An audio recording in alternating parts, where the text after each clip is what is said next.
ابراہیم علیہ السلام کی عمر مبارک 86 برس ہو چکی تھی، تاہم اولاد کی نعمت سے محروم تھے۔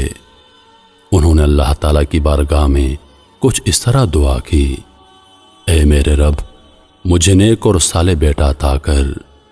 یہ دعا اللہ کی بارگاہ میں قبول ہوئی اور آپ کی دوسری بیوی حضرت ہاجرہ رضی اللہ تعالی عنہا کے بطن سے آپ کو حضرت اسماعیل علیہ السلام کی پیدائش کی خوشخبری سنا دی گئی۔ عبرانی زبان میں اسماعیل کا تلفظ شمائل ہے۔ شما کے معنی ہے سن اور ایل اللہ کے مترادف ہے۔ چونکہ اولاد کے لیے آپ علیہ السلام کی دعا سن لی گئی تھی، اس لیے آپ کا نام اسماعیل رکھا گیا۔ حضرت سارہ رضی اللہ تعالی عنہا حضرت ابراہیم علیہ السلام کی پہلی بیوی تھیں، اس لیے حضرت ہاجرہ رضی اللہ تعالی عنہا کے بطن سے حضرت اسماعیل علیہ السلام کی پیدائش کی خبر ان پر شاک گزری۔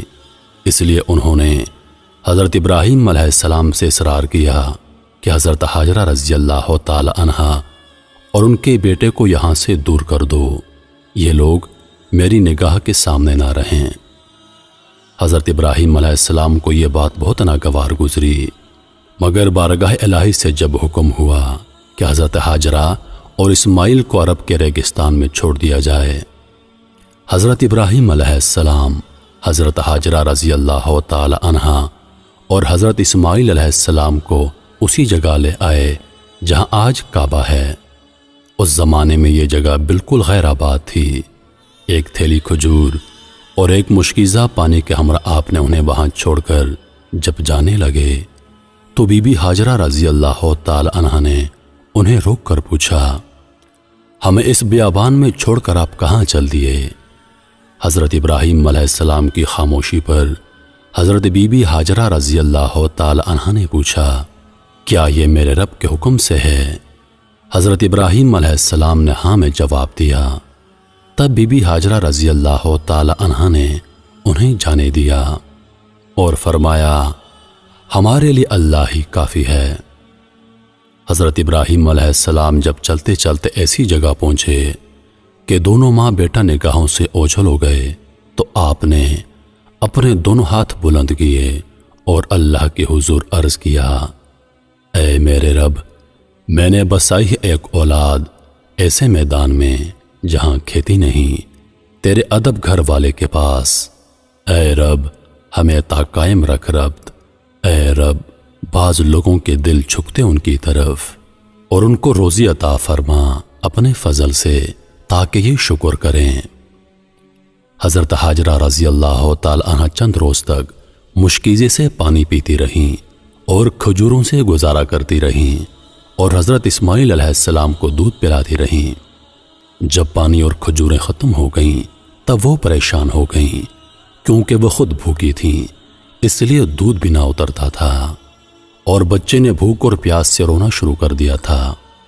بچے کی بے چینی دیکھ کر حضرت ہاجرہ رضی اللہ تعالی عنہا نے پانی کی تلاش شروع کر دی اور وہ صفا پہاڑی پر چڑھیں کہ شاید کوئی اللہ کا بندہ نظر آ جائے یا کہیں سے پانی مل جائے، مگر کچھ نظر نہ آیا۔ پھر وہ واپس وادی میں آ گئیں اور پھر وہ دوسری پہاڑی مروہ پر چڑھیں کہ کہیں پانی نظر آ جائے۔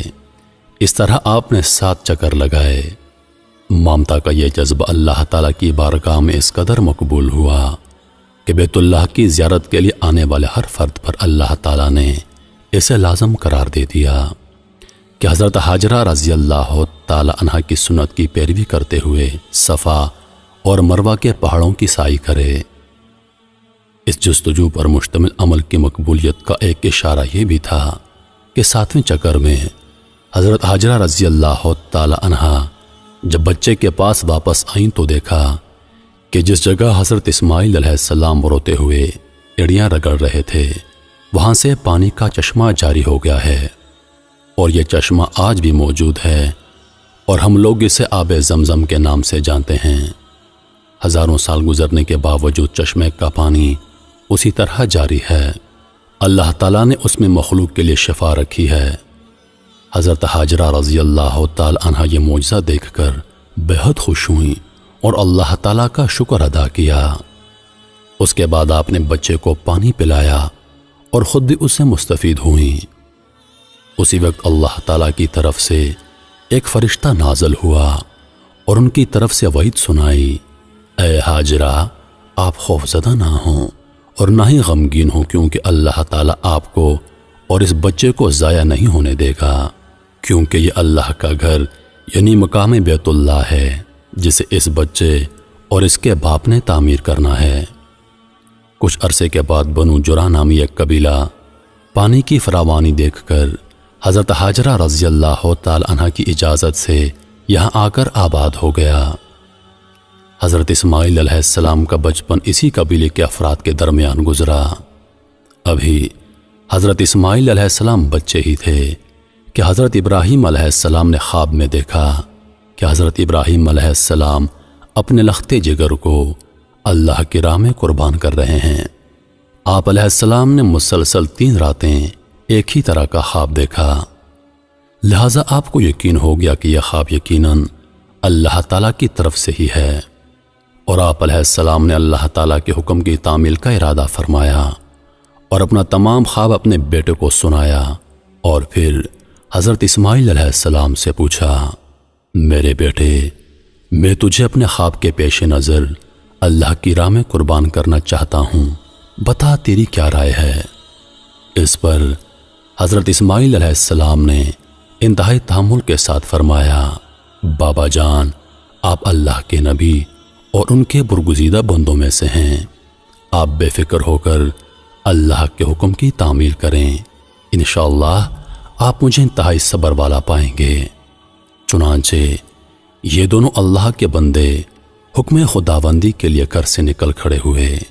روایات میں آتا ہے کہ ابلیس نے انہیں ناکام بنانے کے لیے کئی طریقے اپنائے۔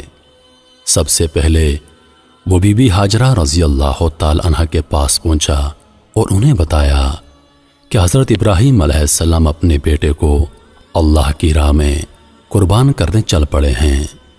اس پر بی بی ہاجرہ رضی اللہ تعالی عنہ نے فرمایا، اسماعیل ہماری اکلوتی اولاد ہے، ابراہیم ایسا نہیں کر سکتے۔ پھر ابلیس نے کہا وہ اللہ کے حکم کے مطابق کر رہے ہیں۔ اس پر بی بی ہاجرہ نے فرمایا، اگر یہ میرے خالق کی رضا ہے تو میں اس پر راضی ہوں۔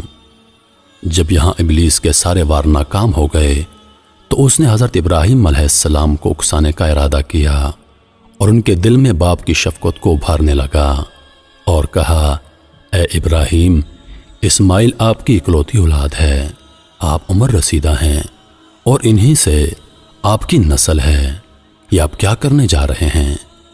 اس پر حضرت ابراہیم علیہ السلام نے جواب دیا، مجھے میرا بیٹا اللہ نے دیا ہے اور یہ میرے پاس اللہ کی امانت ہے، میں اللہ کے حکم پر راضی ہوں، وہ جیسے چاہے حکم دے، ہم اس کے تابع اور فرما بردار ہیں۔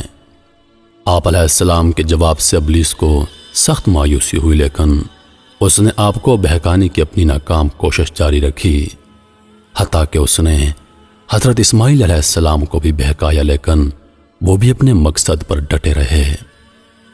حضرت اسماعیل علیہ السلام نے فرمایا، میں اپنی رب کی رضا میں راضی ہوں، میرے رب نے میرے بابا کو براہ راست میری قربانی کا حکم خواب میں دیا ہے، اور انبیاء کرام کے خواب سچے ہوتے ہیں۔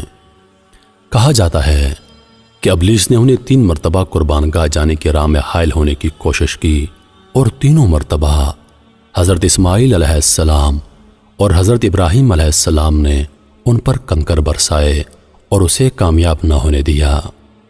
یہی وہ سنت ہے جسے ہر سال حجاج کرام دہراتے ہیں، اور یہ سنت رمی کہلاتی ہے۔ بالآخر دونوں باپ بیٹا وادی منع میں پہنچے، جہاں اسماعیل علیہ السلام کو ذبح کرنا تھا۔ تب کائنات نے وہ منظر دیکھا جو اس سے پہلے کبھی نہیں دیکھا تھا اور نہ شاید قیامت تک دیکھ پائے گا۔ زمین و آسمان ساکت ہیں، کائنات حیران ہے، فرشتے عرش سے زمین پر عجیب منظر دیکھ رہے ہیں۔ تبھی اسماعیل علیہ السلام کہتے ہیں، ابا جان، آپ میرے دونوں ہاتھ اور دونوں پاؤں باندھ دیجئے تاکہ چھری چلاتے وقت آپ کو کوئی دقت نہ ہو، اور ابا جان، آپ مجھے زمین پر منہ کے بل لٹائیے گا تاکہ میرا چہرہ زمین کی طرف ہو۔ اگر میرا چہرہ آپ کی طرف ہوا تو کہیں آپ کو مجھ پر ترس نہ آ جائے اور آپ مجھے ذبح نہ کر پائیں۔ ابا جان، اپنی آنکھوں پر پٹی باندھ لیجئے گا اور ذبح کرنے کے بعد میرا کرتا میری ماں کو دے دیجئے گا تاکہ انہیں صبر آ جائے۔ باپ نے سب باتوں پر عمل کیا، بیٹے کا ماتھا چوما، پاؤں باندھے اور بیٹے کو زمین پر منہ کے بل لٹا دیا اور چھری چلا دی، لیکن چھری نے حضرت اسماعیل علیہ السلام کو نہ کاٹا کیونکہ اللہ کو کچھ اور ہی منظور تھا۔ حضرت ابراہیم علیہ السلام چھری چلاتے ہیں مگر چھری نہیں چلتی، آپ اور زور لگاتے ہیں مگر چھری ہے کہ چلنے کا نام نہیں لیتی۔ آپ علیہ السلام چھری سے فرماتے ہیں، اے چھری، تو کیوں نہیں چلتی؟ میرے ننھے اسماعیل کا گلا تو بہت نازک ہے، تو کیوں نہیں چلتی؟ عرش پر فرشتے خاموش، زمین پر ایک انسان کے اللہ سے محبت کا عجیب منظر دیکھ رہے ہیں۔ تب اللہ پاک عرش سے حضرت جبریل علیہ السلام سے فرماتے ہیں، اے جبریل جاؤ اور جنت سے مینڈا لے جاؤ، میرا خلیل پیچھے نہیں ہٹے گا، جاؤ اور اس کی قربانی کرو۔ تب حضرت جبریل علیہ السلام جنت سے مینڈا لے جاتے ہیں اور حضرت اسماعیل علیہ السلام کو چھری کے نیچے سے ہٹایا اور مینڈا رکھ دیا۔ اب چھری کو چلنے کی اجازت ملی اور چھری چل گئی۔ تب حضرت ابراہیم علیہ السلام کے ہاتھوں پر گرم خون لگا اور بے ساختہ آپ کی زبان سے نکلا، اللہ اکبر، یا اللہ تیرا شکر ہے۔ مگر جب آنکھوں سے پٹی اتاری تو حضرت اسماعیل علیہ السلام صحیح سلامت ایک طرف بیٹھے ہیں۔ حضرت ابراہیم علیہ السلام کی تابعداری اور حضرت اسماعیل علیہ السلام کی فرما برداری بارگاہ الہی میں قبول ہوئی اور اللہ نے حضرت اسماعیل علیہ السلام کو ذبح ہونے سے بچا لیا، اور ان کی جگہ جس جانور کی قربانی دی گئی اس سے متعلق روایات میں آتا ہے کہ وہ جنت سے لایا گیا ایک مینڈا تھا۔ یہی وہ قربانی ہے جس کو تا قیامت امت مسلمہ کے لیے عملی نمونہ بنا دیا گیا ہے۔ اس واقعے کا ذکر اللہ پاک نے قرآن مجید میں اس طرح بیان فرمایا ہے، اور ہم نے اس کو پکارا یوں، اے ابراہیم، تو نے سچ کر دکھایا خواب، ہم یوں دیتے ہیں بدلہ نیکی کرنے والوں کو، بے شک یہی سرہی جانچنا، اور اس کا بدلہ دیا ہم نے ایک جانور ذبح کو۔ تو یہ تھا وہ عظیم قربانی کا واقعہ جس کو تمام مسلمان عید الاضحیٰ کو مناتے ہیں۔